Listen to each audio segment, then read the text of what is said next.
বাড়ি থেকে চলে গেল অভয়। নতুন বিপদের মুখে শ্রদ্ধা।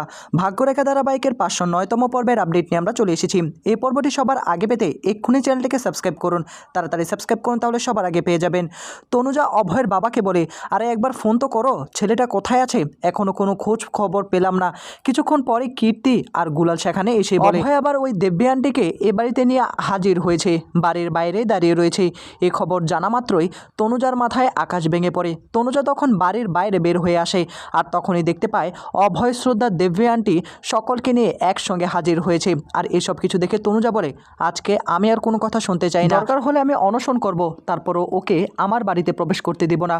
আর শ্রদ্ধা তখন বলে, মা আমার কথাটা একটু বিশ্বাস করুন, বোঝার চেষ্টা করুন, আসলে ওই হোমের মধ্যে গুন্ডারা অ্যাটাক করেছিল। তখনই শ্রদ্ধার গায়ে কষিয়ে চর মেরে বলে, মিথ্যেবাদী, তুমি আমাকে মিথ্যে কথা বলেছ, আমাকে বলেছিলে তাদেরকে তুমি পাঠিয়ে দিয়েছো হোমের মধ্যে, আর এখন নতুন প্ল্যান করে তুমি এই বাড়িতে আবার তাদেরকে নিয়ে হাজির হয়েছো। হ্যাঁ, হোমের মধ্যে তাদেরকে অ্যাটাক করেছে, এখন যদি বাড়িতে এসে আমাদেরকে অ্যাটাক করে, তখন তুমি কি করবে? দেখো শ্রদ্ধা, তোমাকে আমি অনেক ভরসা করেছিলাম, কিন্তু আমার ভরসার জায়গাটা তুমি আর কোনোভাবে অর্জন করতে পারবে না। আজকের পর থেকে এই যে আমি এখানে বসলাম, আমার ওপর দিয়ে যেতে হবে যদি এই বাড়িতে প্রবেশ করতে হয়। কীর্তি আর পিসিমণি সকলের সামনে বলে ওঠে, এসব কিছু শ্রদ্ধার জন্য হয়েছে। শ্রদ্ধা যতদিন এ বাড়িতে থাকবে, এ বাড়িতে বিপদ লেগেই থাকবে। এর কিছুক্ষণ পরই দেখা যাবে আশেপাশের সকল মহিলারা সেখানে এসে উপস্থিত হয়, তাদের এসব ড্রামা দেখতে শুরু করে। বারবার শ্রদ্ধার দিকে আঙুল তুলতে থাকে তনুজা। এদিকে অভয় তখন বলে, মা হচ্ছে এটা কি? এখানে সকলে দাঁড়িয়ে রয়েছে, আর তার মধ্যে তুমি সিনকেট করার চেষ্টা করছো, কেন এটা করছো? কীর্তি সকলের সামনে বলে ওঠে, আরে অভয়, এখন তুমি তোমার কোন মাকে সামলাবে? দুই মা তো একসঙ্গে দাঁড়িয়ে রয়েছে। কীর্তি কথা বলে গুলালকে তখন বলে, একটু পরেই তো ড্রামা শুরু হয়ে যাবে, আজকের ড্রামা কোনোভাবেই শেষ হবে না। তনুজা তখন বলে, আমি অভয় তোকে বলে দিচ্ছি, ওকে বল আমার চোখের সামনে থেকে চলে যেতে, ওকে হোমে পাঠিয়ে দে। দেখ, আমি কষ্টে তোকে অনেক মানুষ, আমি তোকে অন্য কারো হতে দিব না, তুই প্লিজ ওকে এ বাড়ি থেকে বের করে দে। শেষ পর্যন্ত অভয়, শ্রদ্ধা সকলে তনুজাকে বুঝিয়ে বলে যে বাইরে কোনো কথা না বলে আমরা ভেতরে গিয়ে এ বিষয়ে আলোচনা করি। বাড়ির ভেতর প্রবেশ করে অভয় তার আসল মাকে নিয়ে। অন্যদিকে শ্রদ্ধা চিন্তা করতে থাকে, বাড়ির ভেতরে গিয়ে কি জানি নতুন ড্রামা সৃষ্টি হয়। যখনই বাড়ির ভেতর প্রবেশ করে তনুজা বলে, দাঁড়া, এক্ষুনি দাঁড়া, আমি আসছি। এ বলেই তখন তনুজা রান্নাঘর থেকে একটা কলম নিয়ে আসে কালো কালারের, আর তখনই সে কলম দিয়ে ফ্লোরের মধ্যে দাড়ি দিয়ে দেয়, আর তখনই বলে, এই দাড়ির ভেতরে প্রবেশ করতে পারবি না অভয়, যদি তুই আমাকে চাস তাহলে ওকে এক্ষুনি এ বাড়ি থেকে বের করে দেয়।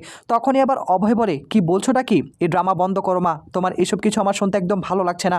তখনই অভয়ের বাবা বলে উঠে, মুখ সামনে কথা বল, তুই মায়ের মুখের ওপর কথা বলছিস? অভয় তখন বলে, হ্যাঁ, যেটা সত্যি সেটাই বলছি, আসার পর থেকে দেখতে পাচ্ছি এক এক করে নাটক শুরু করে দিয়েছো তোমরা। তনুজা বলে, আজকে তোর আসল মুখোশটা দেখিয়ে দিলে অভয়, এতদিন আমি তোকে চিনতে পারিনি, চিনব কি করে?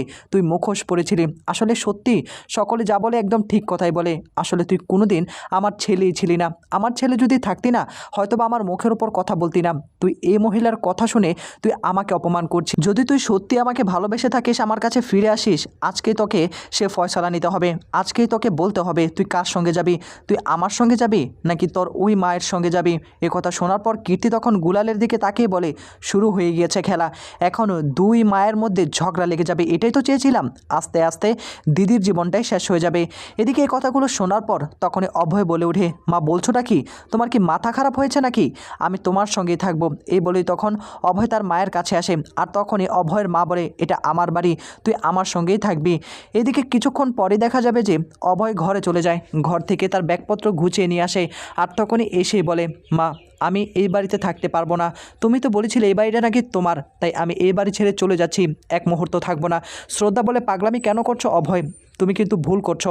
অভয় বলে, আমি ভুল করছি না, যেটা সত্যি আমি সেটাই বলছি, একটু আগেই তো বললো এই বাড়ি নাকি আমার মায়ের, তাই আমি এই বাড়িতে থাকতে যাব কেন, আমি চলে যাচ্ছি। তখনই অভয়ের দিকে তাকিয়ে শ্রদ্ধা তাকে বোঝানোর চেষ্টা করে, যেটা করছো একদম ভুল করছো। অভয়ের এসব কর্মকাণ্ড দেখে রীতিমতো কান্নায় ভেঙে পড়ে তনুজা। তনুজা এসে অভয়ের দিকে আঙুল তুলে বলে, আজকে এই মুখোশটা আমি দেখতে পেলাম তোর, যা চলে, যেহেতু যাবি চলে যা। তখনই তনুজার দিকে তাকিয়ে অভয়ের বাবা তাকে সামলানোর চেষ্টা করে, এতদিন আমি ভুল মানুষকে মানুষ করেছি, সে আমার ছেলে না।